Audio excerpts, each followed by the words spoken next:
哇，这是什么巢啊？好大又好长哦，在一棵大树的上端。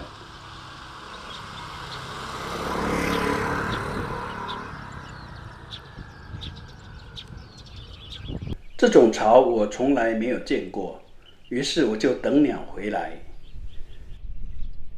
哇，原来是黑领亮鸟。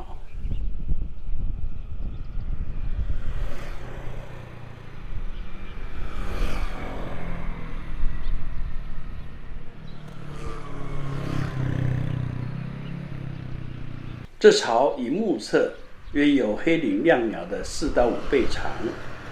黑领亮鸟体长约28公分，所以这巢约110到140公分长。底部觅食呈长筒状，开口在上端，算是豪宅了。我很好奇，里面到底会有几只小鸟？2只青鸟频繁地进出。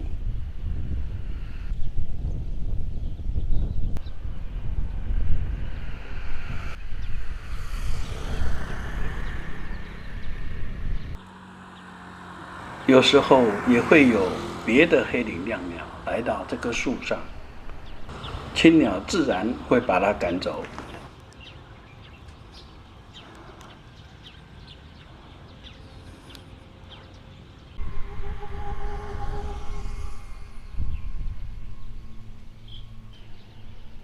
有一只青鸟出巢时都向左边飞去，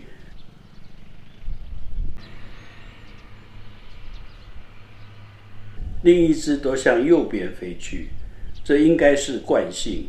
于是我跟着向左飞的青鸟，看它在哪里觅食。结果发现它飞入一个玉米田，这附近有不少小面积种植的玉米田，长得不是很好，虫蛀的也不少。它应该就是在这里觅食。黑领亮鸟钻进里面，我也找不到它。我绕来绕去，终于在田边看见了它，不过一下就不见了。黑领亮鸟也会下菜园觅食。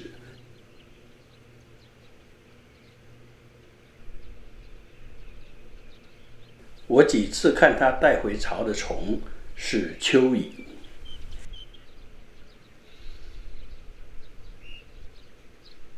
黑领亮鸟又名乌领亮鸟，原产地在中国华南与中南半岛，因宠物鸟需求被引进至马来西亚、新加坡与台湾。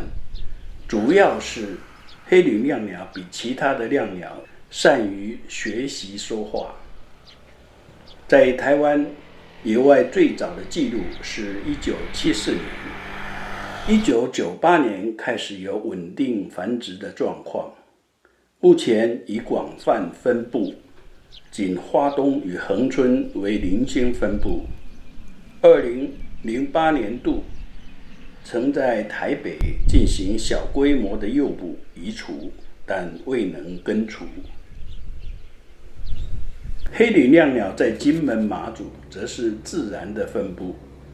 以前我住在金门时，几乎每次外出拍鸟，都有机会见到黑领亮鸟。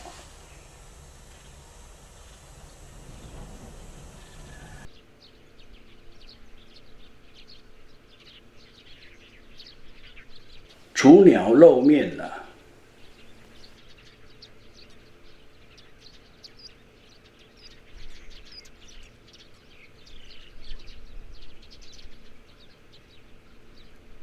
在洞口接受食物，心想雏鸟会越走越出来。没想到第2天又缩了回去，青鸟都钻进洞内喂食。5月18号，也许天气太热，青鸟喂食的频率降低了。青鸟一钻进洞，常超过10分钟才出来。出来后又在洞口站了10几分钟。隔天，雏鸟又来到了洞口，但喂食的次数仍然不多。显然雏鸟胃口没有很好，有时青鸟会在离巢1-2公尺的地方休息，有时在电杆、电线上休息，有时双双飞出。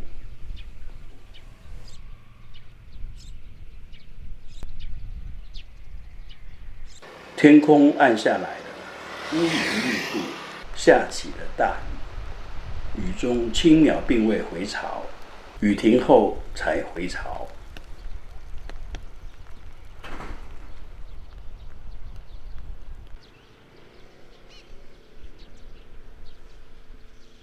青鸟带虫回来，怎么跳下往后走？哦，后面有雏鸟。原来在巢的底部有一个洞，2只雏鸟在洞口。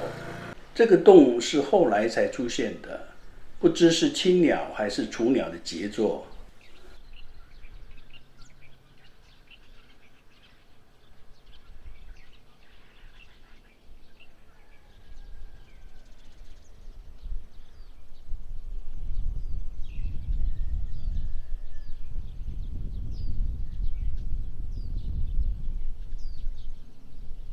上下洞口都有青鸟喂食，估计共有4只雏鸟。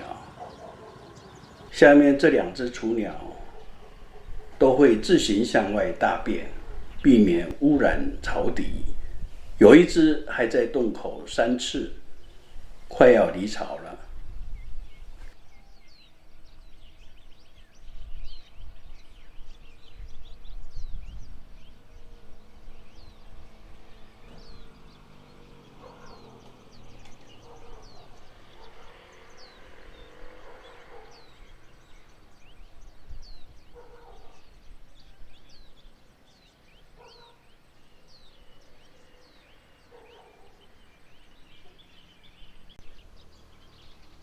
第2天下午，巢底部的洞口已不见雏鸟，真的离巢了吗？青鸟也来洞口探视，它也在找小鸟。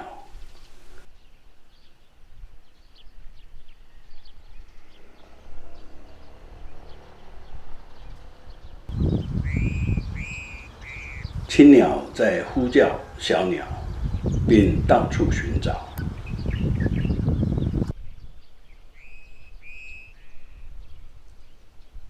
突然一阵混乱，八哥加八哥、喜鹊、黑领亮鸟都在树顶乱飞一气，抢地盘大战了吗？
看来看去不像在打架。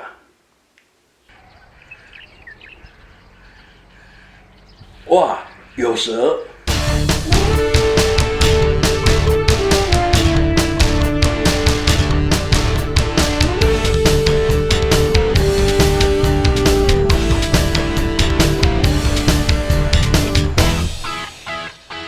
我赶紧把望远镜录影机对准鸟巢，果然拍到了蛇。青鸟也是无可奈何，幸亏雏鸟已经离巢了，蛇嗅不到雏鸟的味道就离开了。群鸟还是很激动地窜来窜去。今天都没有看到雏鸟，到处找也找不到，心中难免担心，是不是昨晚被吃了，还是被抓了？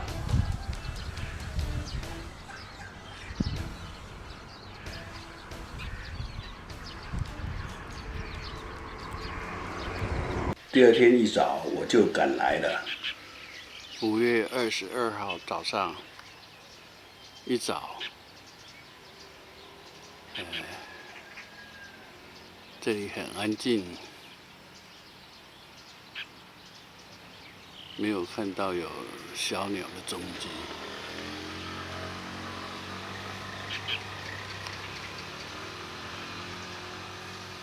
由于早上是逆光，因此我绕到后面去，看到青鸟了，顺着它的方向，终于见到离巢的幼鸟了。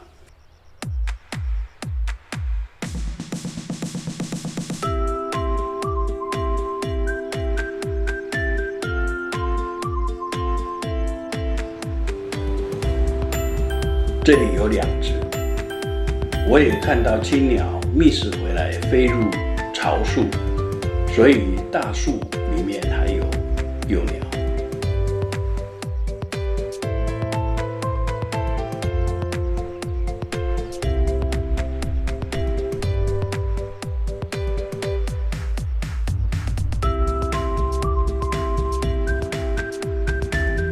这次我总共拍了8天，过程紧张刺激，最后终于有了圆满的结局。谢谢您的观赏，欢迎您订阅并按下小铃铛，感谢，下次再见。